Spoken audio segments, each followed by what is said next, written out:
नमस्कार, तिसरा डोळा न्यूज मध्ये आपलं स्वागत। मी स्थित चव्हाण। पाहूया आजच्या काही ठळक घडामोडी।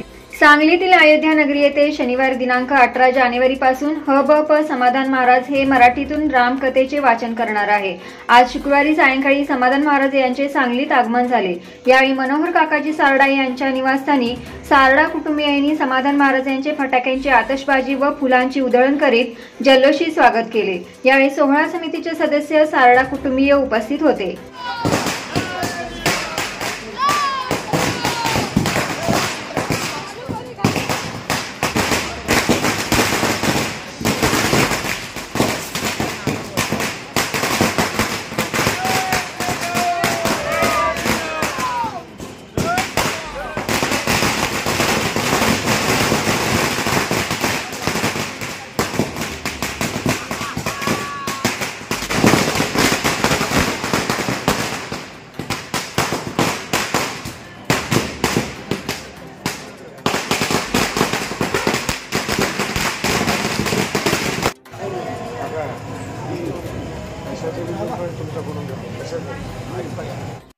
यूट्यूबवर सर्च करा तिसरा डोळा।